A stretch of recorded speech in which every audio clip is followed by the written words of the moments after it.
Welcome, everyone. Thanks for joining us today. I'm Kelly Pirtle with NOAA Communications in Norman, Oklahoma, and a member of NOAA's Central Region Collaboration Team. I'm your host for today's webinar. Today's 3-minute thesis webinar has been organized by the NOAA Central Region Collaboration Team as a way to help us improve our communication and engagement in this new virtual world. I'm looking forward to all the helpful information being shared today, and I hope you are too.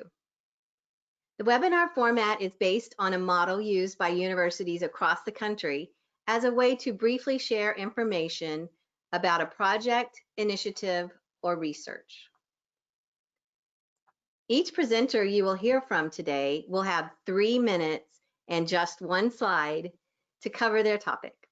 You can see from the outline we have a variety of topics divided into 3 sections with presenters from different parts of NOAA.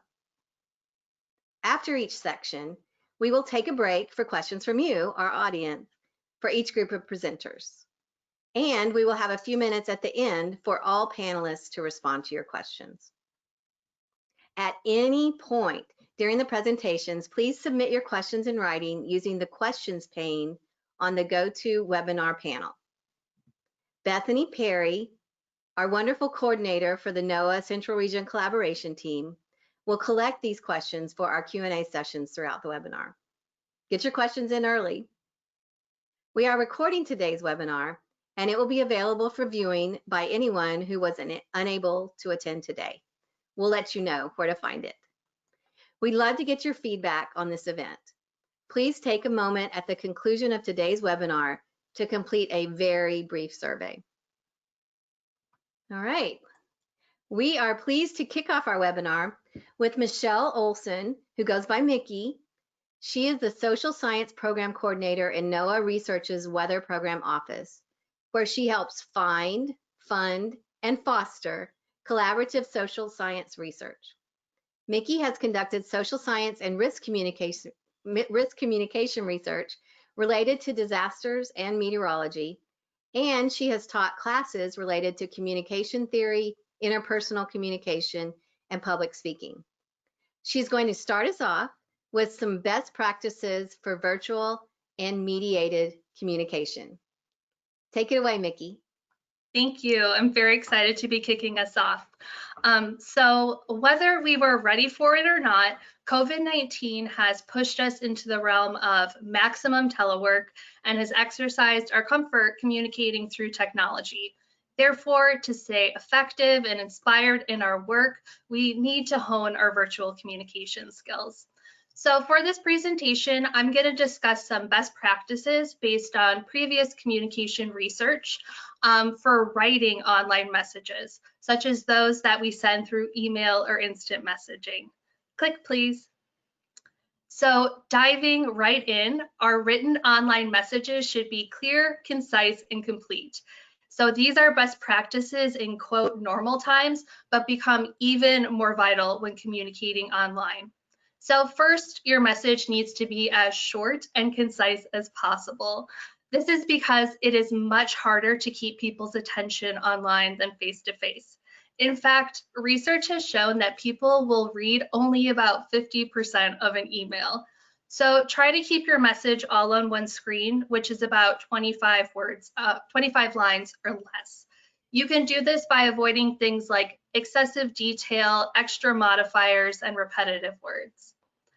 But clarity means expressing your point as simply and directly as possible and trying to leave little open for interpretation. You can do this by avoiding acronyms and jargon depending on the audience, using straightforward, specific, and action-oriented words, and even clarifying the purpose of your email in the opening paragraph. Yet, we must also be complete in our messages. So your communication should cover all relevant data points and not leave loose ends. After reading your message, the audience should have everything they need to be informed and potentially take action. Yet, despite following these 3 principles, misunderstandings and bad impressions can still happen because we don't have all of our nonverbal cues. Click, please. Without these, your audience will place an increased importance on other nonverbal cues that are still present, like chronemics or cues related to time. So for example, research suggests that the longer it takes someone to respond to an email, the less credible they're seen. So be mindful of the timing of your message and how long it takes you to respond. And then finally, if you love them or if you hate them, appropriate emoji or emoticon use can help add emotion to your messages. And while sometimes considered unprofessional, they can really help clarify your intended tone and provide context that might be missing. So in conclusion, focus on sending clear, concise, and complete messages that take into account timing and alternative ways to communicate your nonverbals. Although these are strategies that we should keep in mind, there will always be more than one way to make a message, meaning there's no one way to effectively communicate. However, using these strategies can help us all put our best foot forward online. Thank you. Thank you, Mickey. I'm going to put a heart emoji on that. Okay, good. Thank you. If you follow the National Weather Service on Twitter, you've already seen the work of this next presenter. Corey Pieper is the social media lead for the National Weather Service and works for Weather Service headquarters in the Communication Division. However, he is physically located in Fort Worth, Texas, at National Weather Service Southern Region headquarters. He will share a few things about Twitter everyone should know. Corey? Thanks, Kelly. So yeah, over the past few weeks, just over the course of doing my job, I have collected a number of things I'd like everybody to know, and to fit into 3 minutes, here are a few of them. I'm going to go from top left to bottom right if you'd like to follow along, but it's not totally necessary. So the first thing I wanted to share was, don't let perfect be the enemy of good when you're making a post, especially when you're working in a tactical environment.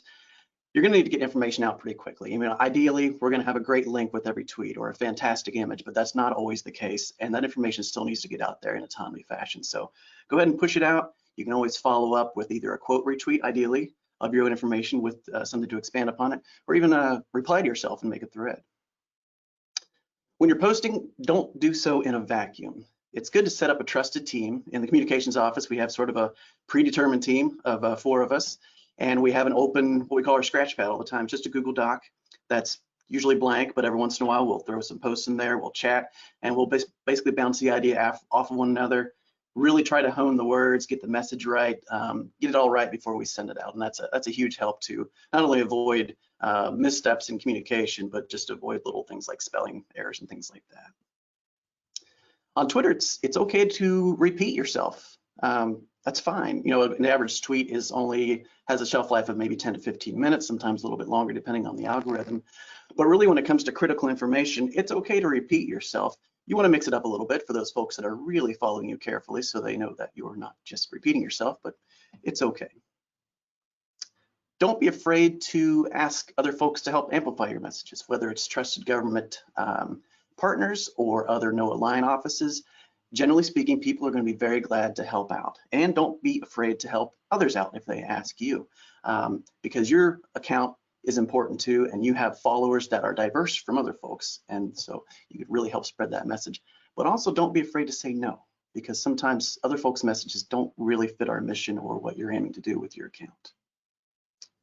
Another thing, a little bit different philosophically from a lot of the other things I've mentioned here, is to use the add description option in Twitter to add alternative text to any tweets that have images. And that helps the blind and visually impaired and helps us as a government agency fulfill the Section 508 requirement that we have. And Twitter's added that in the last couple of years, which really makes that a lot easier for us to do. And then finally, the last thing I wanted to share was, if you don't use Twitter personally, I'd really recommend you doing so. It really helps you expose yourself to new tools, learn a little bit more about how the community works and be able to interact with them without the pressure of doing so officially. And I really think it feeds back into how well you can do your job in the end. All right, that's all I had to share today, and thank you for listening. Thank you, Corey. That was really helpful for those of us who aren't as comfortable using Twitter. It was great. The National Weather Service Forecast Office in Shreveport, Louisiana, has been a prototype office for using Facebook Live. They've had multiple occasions to put their capabilities to the test this year, with high-end severe weather events in January and April, followed by Hurricanes Laura and Delta in the past couple months. Charlie Woodrum, the warning coordination meteorologist in Shreveport, will share with us how they do it. Charlie, when you're ready. All right, thanks, Kelly. Yeah, we've been quite busy at the National Weather Service in Shreveport. We were fortunate to be one of the prototype offices for Facebook Live. So we've got a lot of trial and error to figure out what really works best with utilizing Facebook Live. And it has been a great tool for us in communicating with both our partners and the public. And so to pull the curtains back and get a behind the scenes look at our green screen, our media room where we've got our green screen set up, we have a shot here. And I wanted to just give a shout out to Chad Hahn. He was at the Cheyenne office and now at the Des Moines office, and really inspired some of the ideas of the equipment that we were going to use. So let's take a look at the different components of our media room. So it starts with the green screen sheet there. It doesn't have to be anything fancy, honestly. Just hanging up a sheet that's green can work. Or you could paint your wall green as well. That's something we're considering as an upgrade at our office. The next big component is the HD video camera. And with that HD video camera, you're going to want that to be plugged into your PC. Not all PCs have HDMI plug-ins, so having a USB to HDMI converter is something that we had to do for our PC for this case. In addition, you're going to want to have really good lighting. We did it without lighting at first and noticed some degraded quality. So we've got 4 USB plug-in lights with filters that you can change the colors on and do all kinds of different things with, which is great. We also have a reference TV on the side of our green screen so we can see what we're pointing at when we're referencing different things. On our PC, the big piece of software we have is OBS Studio. It's a great way to utilize the green screen technology and overlay different things, say, on a PowerPoint slide. And then we have our HD webcam. So I'll take the next part to talk about 3 different ways we've used Facebook Live. And the first is our outreach with our Science Saturdays. And you can see over the summer, we had each Saturday, we had what we called Science Saturdays. And we went on Facebook Live to share things, different facts, and do science experiments about the weather. So it's a really nice thing with that HD web camera. If you take a look at our backdrop, the OBS software in Facebook Live allows us to go full screen with the backdrop, which is really, really nice. And then you can go back and forth. You can adjust the size of your video overlaid on your slide content. So you can switch back and forth between the two, go full screen if you really want to connect with the office, or go into the corner if you want the focus to be the slide content. Last is our green screen product, which has similarities to a media broadcast. So you can see me there giving a briefing for Hurricane Delta. We also give lots of briefings for Laura and many severe weather events during COVID, and we found a way to make it work. So happy to take your all's questions afterwards. Thank you. Thank you, Charlie. And it is time for questions. We will take a few minutes to address those of you who have submitted. Again, you can type your questions in the questions pane of the GoToWebinar control panel. Bethany?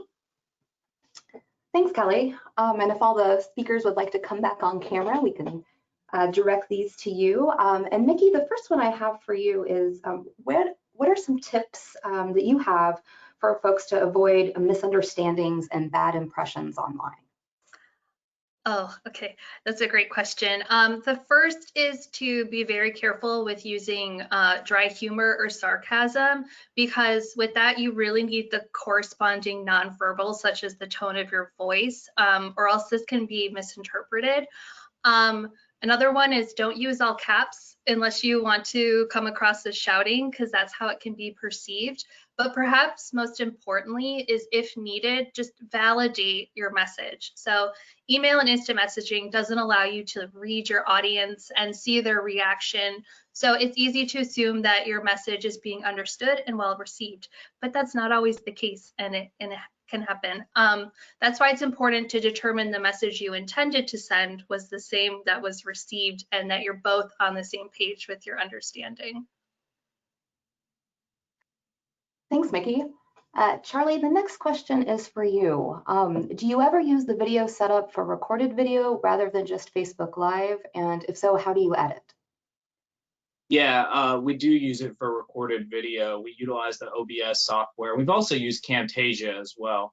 Both of those have worked out really well. Sometimes after we'll do a Facebook Live, we realize there's a lot of kind of empty space beforehand while you're waiting for people to jump on.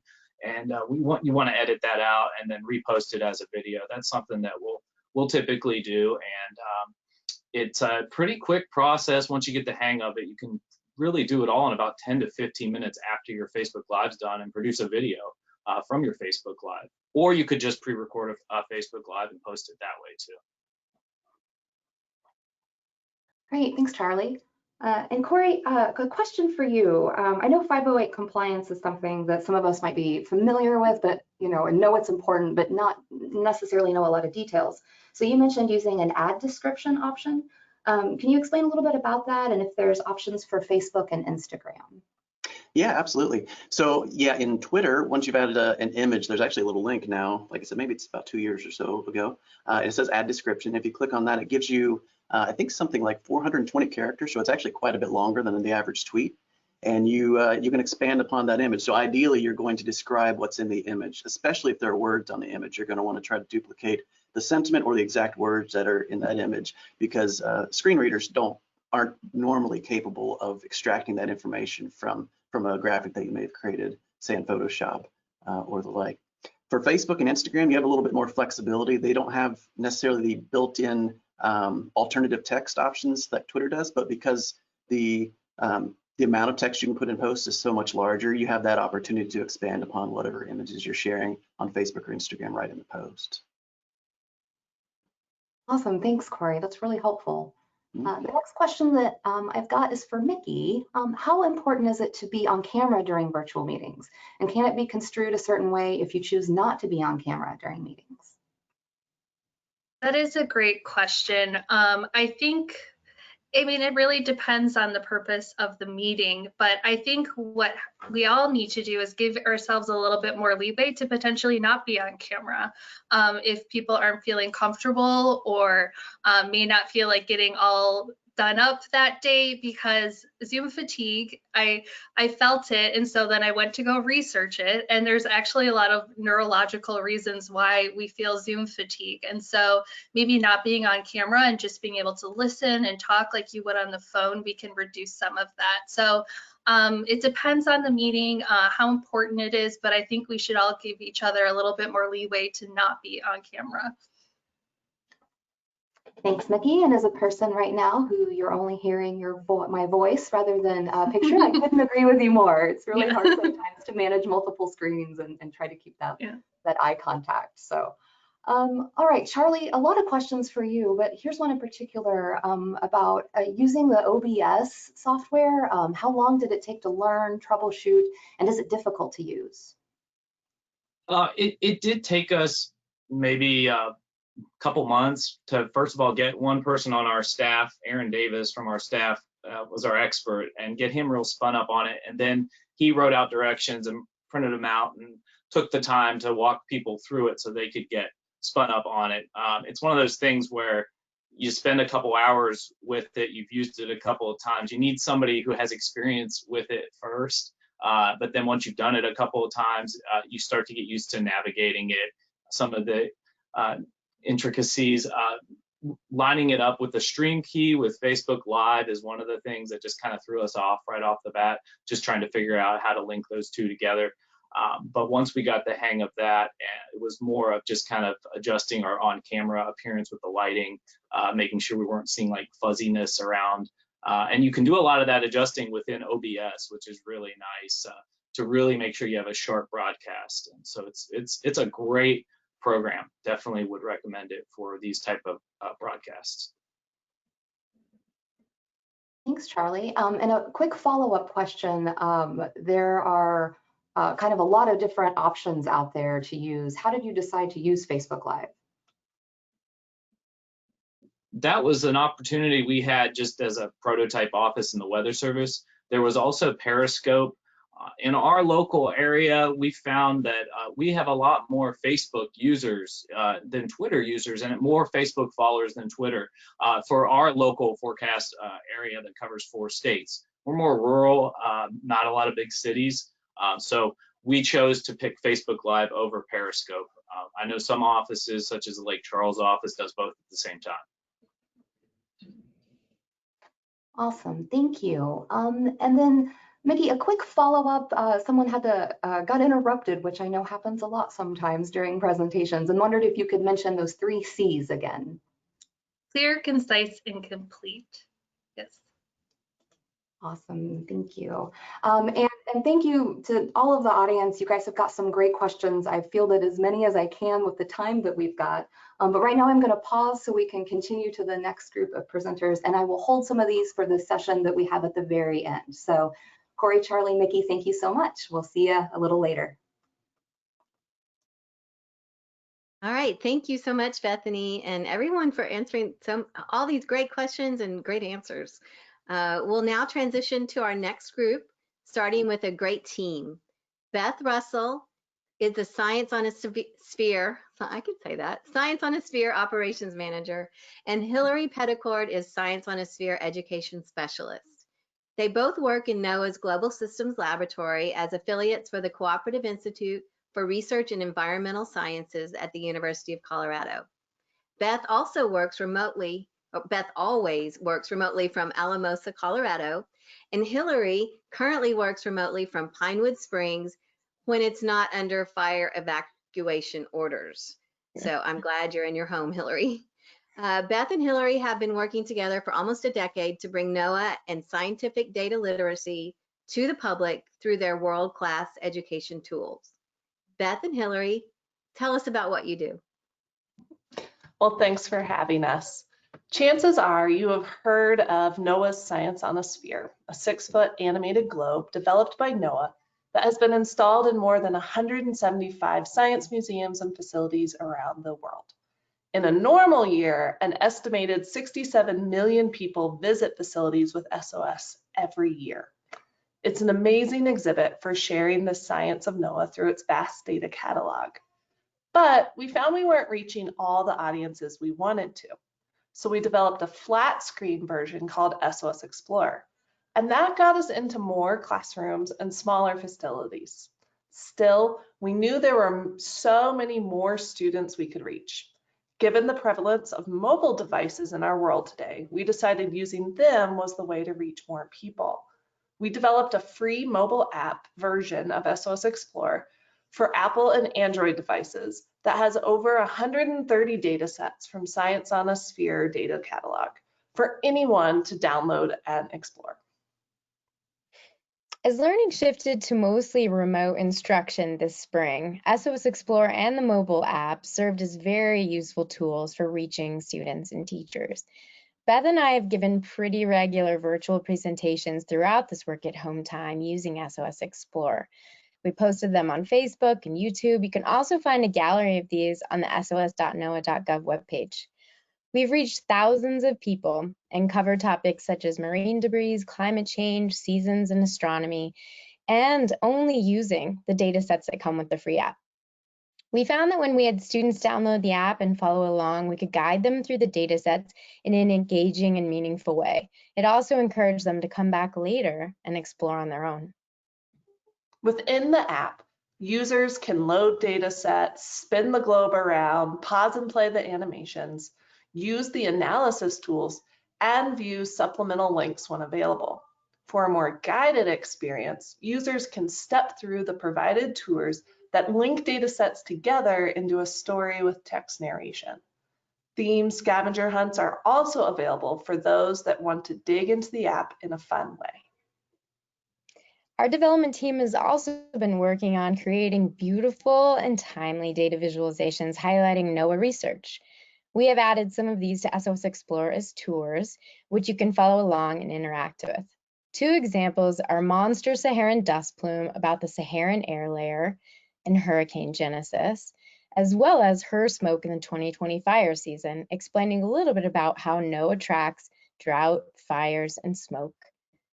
Think about how you could use this app in your work. If you use it on social media, tag us. And if you have tour story ideas, we'd love to hear from you. Download the app today and start exploring. Thank you. Thank you, Hillary and Beth. It's so helpful. And I love the Science on a Sphere.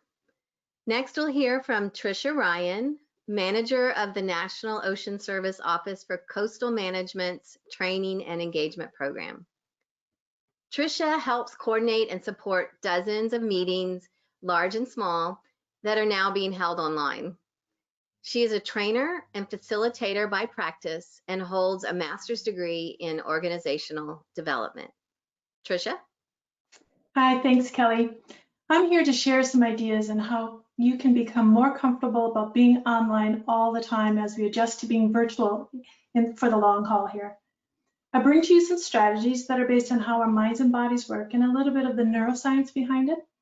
And I want to share on two levels, the individual level and how we work with groups. And it's pretty practical stuff. And I encourage you to do your own little self-assessment as I share. Maybe score yourself on how you're following these practices and think about some things that you might be able to change.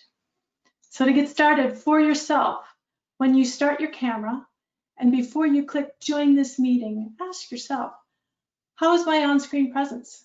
What is everyone else seeing? Am I centered on the screen, not too close, not too far away, and I'm looking right at the camera? How's my lighting? No dark shadows. I'm not sitting in front of a window, so there's lots of backlighting. Is my camera angle straight on? Not looking up my nose or down my forehead? And what's my background? Closet doors open, laundry basket sitting on the floor, dirty dishes in the way. Maybe adios those. The next is, do I have the necessary equipment? Do I know how to use all of my cameras, my mic, my headset? Do I have the monitors, hopefully more than one, desk and chair that I need to be productive? And when using a new platform, do I get on early and test my equipment, my mic, my camera, to make sure that I can be seen and being heard if necessary? When taking care of me, do you take a break regularly to stretch, to get the blood flowing back up into your brain? That really helps with memory and productivity. And have you considered joining the NOAA mindfulness practice? It's something that's in your calendars and everyone is welcome, and I can tell you more about later. So that's about me. When working with others, consider the team dynamics. Do you check in as the meeting starts? A quick icebreaker in which everyone's voice is heard leads to more engagement throughout your meeting. Do you know your virtual body language? Looking for cues like coming off mute or raising your hand or emojis in the chat for when people want to come in. And do you use a variety of tools? The collaboration software that we have available, sometimes pen and paper, or maybe just picking up the phone. Have you ever considered having a walking meeting with a team member? Mixing things up for the large group and small group activities really helps. And think about developing group agreements together. We talked earlier about when you're on camera or not. Talk about it out loud. What is expected when you're on camera, how you're going to provide input, and when you might not be on camera. And team up. Have a buddy to help you run the technology. Share the resources, monitor the chat, troubleshoot, like Bethany and Kelly have done for this session. And lastly, provide pandemic grace to each other. Celebrate being human. You really don't know what's happening off camera, and assume the best intentions. When the dog starts barking, when a cat runs across the keyboard, or when your child or partner charges in, do take a beat. Smile. That releases endorphins and that will really help to calm the situation. And actually, Greg is going to be telling us a little bit more about that. So here's a few tips for helping you to be better online all the time.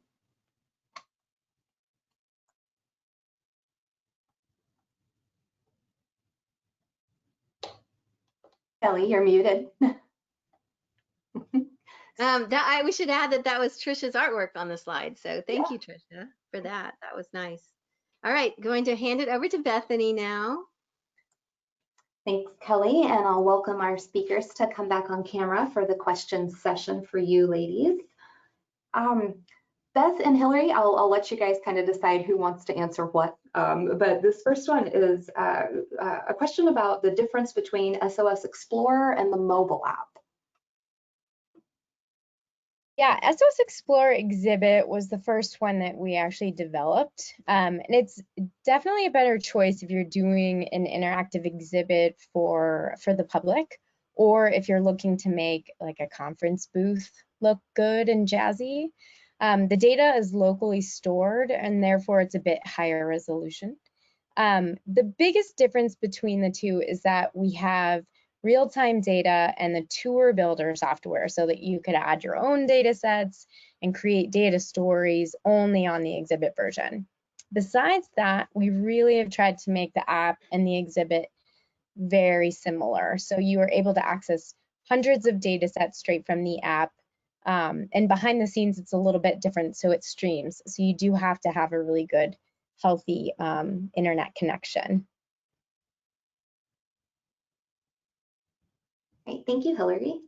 Trisha, I've got a couple of questions that have come in about the NOAA mindfulness program or reminders. Can you elaborate a little bit more on that? Yes, it is a group of NOAA folks that have done some training in mindfulness practices. And there is actually a calendar entry that you can select right in your Google Calendars. And it pops up, that means you join the mindfulness group, and they have a mindfulness practice that they do every Monday through Friday at different times. And if you find that calendar and select it, you are then invited to those mindfulness practices. They're about 20 minutes long. They're just really well done breaks in your day to start a mindfulness practice and do it with people and have it. It's a really nice calming, centering sort of practice that you can do. And we can share specific instructions if you need on how to find that in your calendar, but it's right in your NOAA calendar. You just have to select it, search for mindful, and then select it.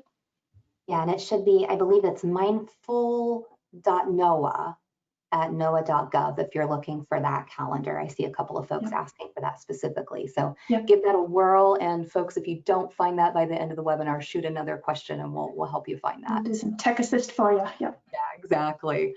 So another question, speaking of a little tech assistance, someone has tried to find the SOS app on their iPhone and it's not showing up in their App Store search. So is it widely available? And Beth and Hillary, can you help troubleshoot just a little bit there? Sure. So it should be in the Apple App Store as well as the Google Play Store.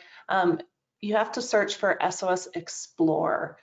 You'll see SOS Remote pop up too. That's for the full 6-foot sphere. But look for SOS Explorer and it should show up. If it doesn't, email us at sos.explorer@noaa.gov and we can do a link. Thanks, Beth. And another question about the data sets in the app. How frequently are they refreshed or added to? Yeah, so I'm sure she's leaving that for me because I'm mostly, it's my fault if some of the data sets are not fully updated. So yeah, this is kind of a new issue for us, not having real-time data sets constantly updating, because that's kind of the science on a sphere thing. It happens all behind the scenes and it just happens, which is lovely. So on the app, I really have to do that. You know, I have to go about making videos and putting them up. So the data sets that are in there that are static are really some of the most popular data sets that have been that way on SOS forever. And those really aren't changing, but there are a few that I took that are archives of real time. And they might be a couple years old. So I could use to update some of those like weather events and things like that. I will throw in that we do try to add major events. So the Saharan air layer from this summer is available and you can see smoke from this summer as well. So we'll be adding the hurricane season once it finally wraps up, things like that. Mm-hmm. Great, thank you all. And again, I'll repeat, thanks to the audience for all of these great questions. We're getting to as many of them as we can, and we'll hold a few for the last session as well. So thanks again to our presenters, and we'll see you in a few minutes. And Kelly, I'll hand it back to you. All right, thank you, Bethany. We'll begin our final section now. 7 long months ago, the floor dropped under our feet as many of us were thrust instantly in a telework environment. On top of all the fear and uncertainty associated with COVID, we've had to figure out the technology needed to work from home, deal with child or elder care, set up an office, and even if it was just a kitchen table. Those were not issues for our next presenter, though. Greg Romano was the National Weather Service's Public Affairs Director in the early 2000s and came back to the Weather Service in 2014 as its Communications Director. Now he is a Senior Advisor in the Weather Service Office of the Chief of Staff and Weather Service Heritage Program Manager. He's been a regular teleworker for more than 10 years, worked in a hoteling environment at GSA for 6 years, and has been a full-time remote worker for 1.5 years. Grab your coffee mug or your tumbler for this presentation as Greg discusses personal connections in a virtual world. Gosh, I never knew I was quite so lonely, Kelly. I got to tell you, all this remote work made me realize the thing I missed most about the personal interaction you get at the office, whether it's the boss coming by the cube just to say hi or the loose discussions in the hallway that turn into a great idea. It took a while, but I figured out a workaround. Now that we're more comfortable with video meetings, there is a way to meet for coffee. Here's how. First, send an invite. Let someone know you miss bumping into them. Invite them for virtual coffee and set the scene. As Tricia said, you want to create an environment that is welcoming. In real life, when we meet for coffee, getting out of the office and into a more casual space is part of the deal. When it's virtual, you're bringing people into your home. Will you be sitting at your desk or maybe in your living room or in a glorious sunny patio in Arizona? Consider what the other person sees. Books, family photos, your bowling trophies. Let a little bit of your personality come through. Then meet, just like an IRL meeting, be on time. Then talk, just talk. Talk like you would if you were in a break room, at a coffee shop near the office, or a comfortable local pub. Talk about what's on your mind or theirs. Ask questions. If you see something in their space that interests you, ask them about it. Hey, I see a guitar in the corner. Do you play? What kind of music do you like? And while you're doing this, maintain eye contact. Look straight into the camera. Express your emotions through your body language and facial expressions. Afterward, follow up. Send a thank you note. Email is fine. Heck, you might even send them a link to an album you mentioned. It's all about showing you care about them. Finally, if you're a bit camera shy, remember the phone. It's the easiest way to establish and keep relationships. Just simply pick up the phone and call. It's old school, I know, but it works. And don't forget to call your mother. She really misses you. I really welcome the chance to meet any of you virtually for coffee anytime.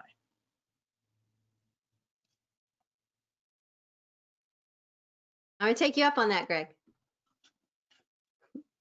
I also have to give kudos to my boss, Monica Allen, who early on started scheduling coffees with her team, and it's been a highlight. All right, our next presenter is working to inspire the next generation of meteorologists.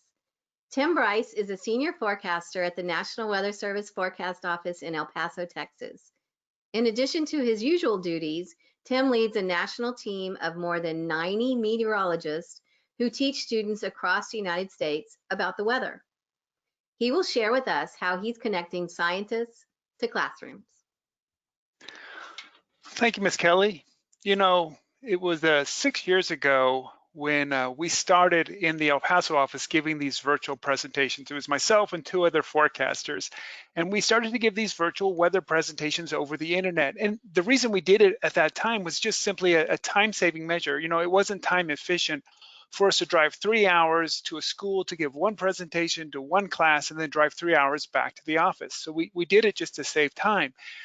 As we started to give these virtual school presentations to different schools in our area, other schools in other districts and in other cities and other states started to hear about it and started to request these school presentations, and thus the National Weather Service National School Outreach Team was born.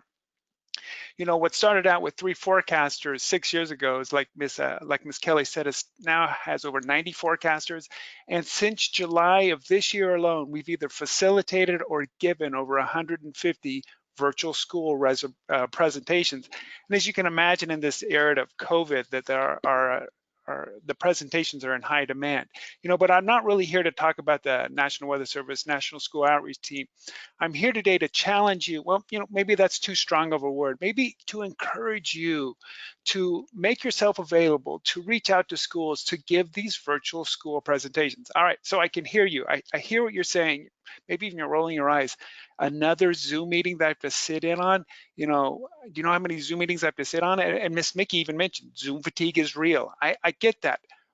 But let's flip the tables here. Imagine you are a 4th grader trying to learn about science day after day after day. You know, the teacher is trying his or her best to teach science, but it's a challenging environment. You know, it would make a world of difference for an actual scientist or somebody with some expertise knowledge to talk to the students and maybe help reinforce some of the lessons that the teacher has been given. You know, there are lots of advantages to doing virtual presentations. It's free. You know, the government likes free stuff, you know, so it's free. Right now, it's actually safer to visit schools virtually. You know, it can really help the teacher reinforce some of the lessons him or her has made. And it's a great way to share your research, you know, go on virtual tours of your office, share weather safety tips, or just to answer questions. You know, it's a great way to share your passion for science and to inspire these young thinkers. So whether you're talking about seashells with 2nd graders or freezing rain with 4th and 5th graders, marine mammals with middle schoolers, or how to keep our coasts clean with high schoolers, I want to encourage each and all of you to make yourself available and reach out to the schools to give these virtual school presentations. You never know when you might be inspiring the next Jacques Cousteau or Ted Fujita. Thank you and have a great day. Thank you, Tim.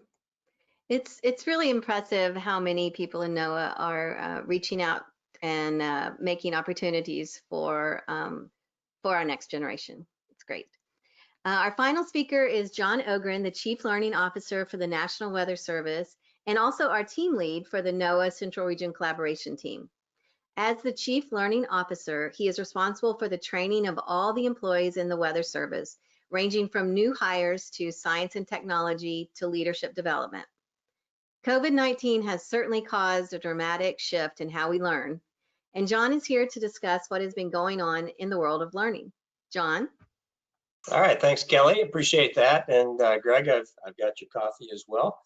And yeah, as you know, Zoom fatigue is real, but that's the reality that we're having to deal with. And so here in the Office of the Chief Learning Officer, we've had to make a major shift, and it's amazing how much has changed since last March. And so not only you as the student are having to do things virtually, we as the instructors are also having to do things virtually. So across the top here, you know, we're working our best to try to take that in-residence experience where we're working very closely and collaboratively and trying to learn from one another and shift that over to a virtual experience. And we've had some successes with that. We now have the ability to do breakout rooms, for instance. We did that with our Alaska region and a field operations management class where, you know, we can have breakout rooms, we can do exercises, people can come back and report back out. So trying to emulate the classroom as best we can. In the upper right-hand corner, you see Jill there, who's leading a class. So like I said, it's not just you as the student who's having to sit through all of these things. We have to deliver this stuff. So there, Jill is leading one of the meteorology classes to some of the meteorologist courses. We're also in the lower left-hand corner investigating new technologies. And so our weather event simulator that we've had running for many years on local machines, in local offices, we now have running in the cloud. And so we're working and experimenting with cloud technologies to where is it possible to run weather event simulations in the cloud in your own home, and with that be able to actually have the capstone course the radar applications course in your own home or wherever you're working from. It's not all about science. It's not all about meteorology. We also have to keep our equipment up and running. And so our electronics technicians are also doing virtual classes. And what you're seeing in the center lower is our ASOS class that's been going on for the past couple of weeks. We essentially set up a 3-camera shoot. We've got 1 camera on the instructor and the slides and the lecture portion of the class. And then we've got 2 other cameras that are on the equipment, so we can do walkthroughs, we can do demonstrations on how to do the repairs to our equipment, and then they can go out to the field and do on-the-job training. And finally, there's virtual reality and augmented reality, and now we haven't implemented any of this, but we are experimenting and investigating this. And that imagine a time where you can just put your Oculus glasses on and you've got your 2 clickers for hands. And as an electronics technician or even as a meteorologist, you can work through labs and be immersed in that training. And it's quite expensive, but it's something that may be worth investigating. So really, I think ultimately we're doing a lot. There's a lot more we can do. The big question, of course, is, well, is COVID going to cause all residence training to disappear in the future? And the answer to that is absolutely not. There's always going to be that place and time to have that hands-on experience, to have that integration and working collaboratively face-to-face. It's just going to be a little bit of time before we get there. Thanks, Kelly. Thank you, John. Very good. It's now time for questions about this last section. What questions do you have for these presenters, Bethany? Thanks, Kelly. The first question's for Greg, and this audience member said that they like how you said to let a little of your personality show through in your background, but we're seeing more and more people use that filter that blurs the background so that the only thing you see clearly is their face. So do you know of any research or maybe just your thoughts on why people choose that option and what merits it may or may not have? Yeah, I don't know much in the way of research, except that I'm aware that a lot of people are concerned about information that could lead to others abusing that. For example, a lot of people don't want to show pictures of their kids because they're worried about somebody, picking up their kids at school and letting them know who they are. I think when you're meeting somebody you know and know well for coffee or in an informal setting, I would highly encourage people to open it up a bit. But I certainly understand when you're in an environment where you don't know who everybody is, that they might want to hide a little bit of some of the more personal aspects of their lives. You have to go with what makes sense for you. Thanks, Greg. I think that's pretty good advice. I know it's been a question that's been on my mind too. That blur thing is, anytime we've got a new tip or trick, it's fun to try, but not sure if I like it just yet.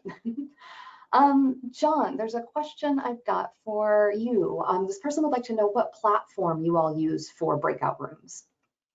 We're using GoToTraining for one, and that's one, and we're still experimenting with a lot of different things. But it's also easy enough, just even with Google Meet, to go ahead and have your plenary session and then have people drop off and join a smaller group session and then come right back. But there are a lot of them out there. Zoom does that. Of course, we can't use Zoom in the Department of Commerce, but we're still experimenting with some of those other technologies and be happy to share once we find the one that clicks. The one we're using for Norman for the virtual radar class is called Shindig. And it's, of course, the more flexibility you have with a piece of software, the more complex it gets. So they're still experimenting with that as well. Thanks, John. Tim, I've got a question for you. This person would like to know the best way that you found to reach out to schools to offer presentations. That's been one of the tougher nuts to crack for the team, is just to get the message out, just plain old-fashioned advertising.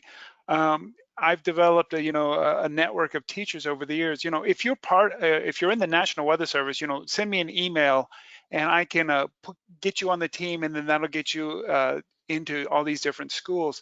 If you're outside of the National Weather Service, I would encourage you, develop a team locally in your office that does virtual school presentations. You can call schools, talk to science teachers. Most school districts have like a science coordinator. There's also a couple organizations that you can use to reach out that actually does the reaching out for you. There's Skype a Scientist, and there's another one called NEPRIS, and NEPRIS connects professionals with schools and teaching opportunities. So those are two opportunities that you can use. But really, in this day and age, I'm telling you, if you just call a school and ask for the science teacher and say, hey, I study marine mammals and I want to talk about marine mammals, they will find a place for you to talk with their students. That's great advice, Tim. Thank you.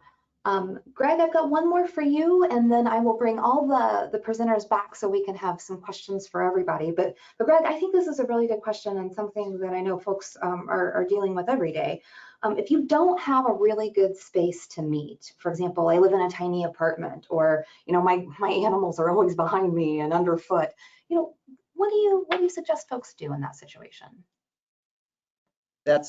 That's a common thing to happen. I'm very fortunate that I have several spaces that I can go. And I do need to add that the light is shifting around here, and I'm going back to Trisha's don't be backlit, and I'm noticing that the light's coming in, starting to wash me out. So I'm leaning more into the camera. But my advice is, if you really don't have a good space in your home, there are still a lot of spaces you can go. I'm a big fan of parks, for example. You could go literally to a coffee shop down the street if you have some headphones and you want to just do a call from there, as long as there's good internet and you have some headphones so that you can tune out ambient noise. I think the biggest challenge we deal with when we're having conversations like this is not so much the visual space that you're in, though that would work, but the ambient noise. Even as we're speaking, I've had heavy equipment down the street. I'm in a relatively new neighborhood, and they've got backup beepers going. A little bit earlier in the conversation, I live near Luke Air Force Base. There were F-16s flying overhead, and fortunately they aren't at this minute. But that's the one thing you need to look at. But I love parks. I've got some of the best work done just sitting at a beautiful park on a beautiful day. Obviously, as the weather gets a little dicier for those in the north and the east, that's a little more difficult. But just look for some place that you feel comfortable in, and you can let yourself come through wherever that space may be.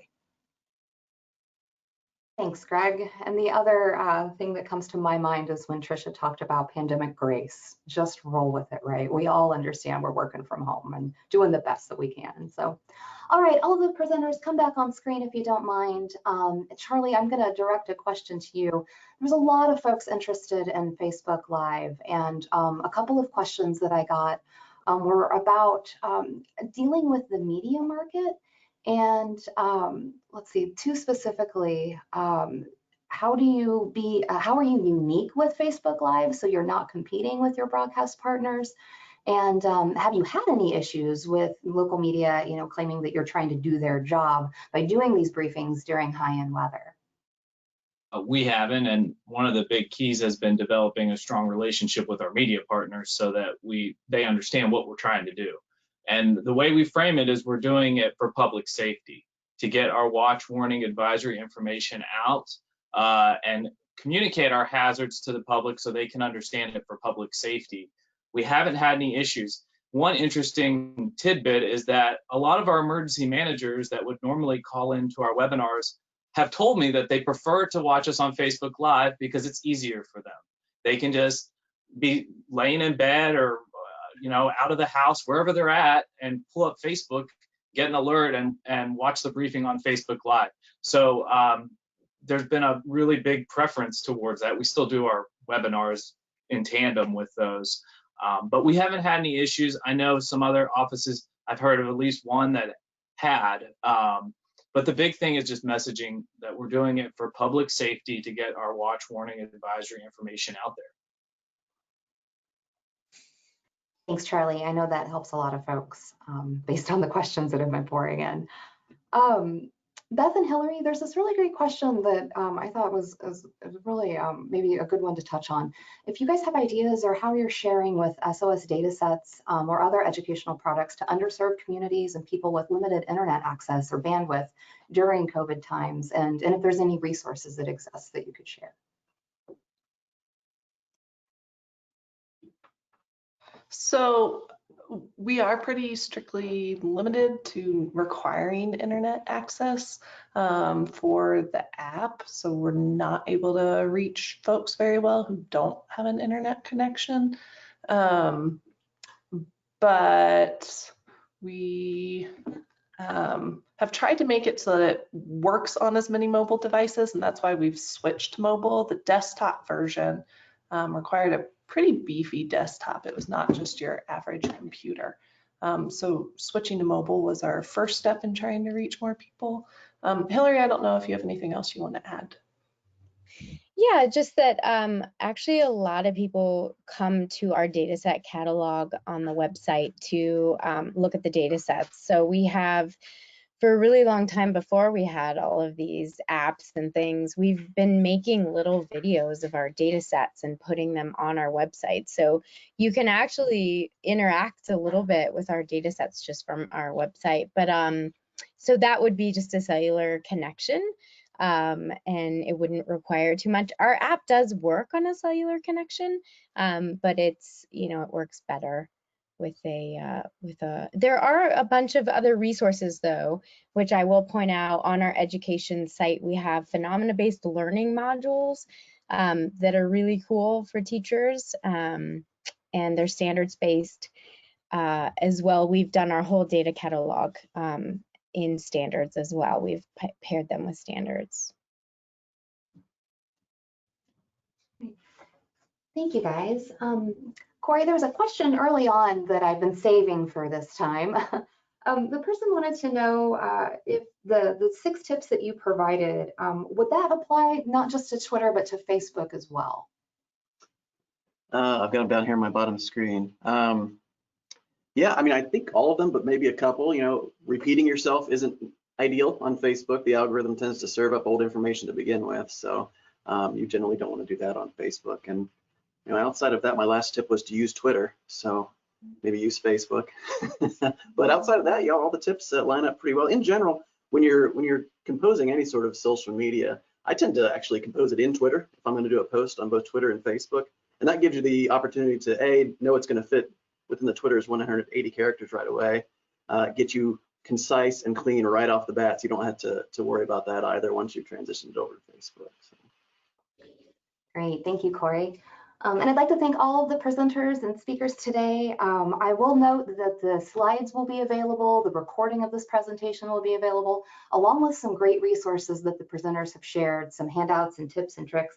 And so all of that will be made available next Wednesday on our new and fresh site, which is noaa.gov/central region.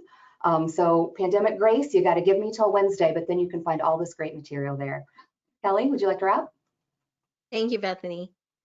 That does wrap today's 3-minute thesis webinar on communication and engagement in a virtual world. My thanks to all of our wonderful panelists today. I hope you have enjoyed these excellent presentations as much as I have. If you have questions or would like additional information, please reach out to noaa.centralregion@noaa.gov. At the end of this session, a few brief questions will appear on your screen. Please take 1 minute to respond to these. Your feedback is crucial to help us plan future webinars. And thank you again for your participation. Have a great day. Bye-bye.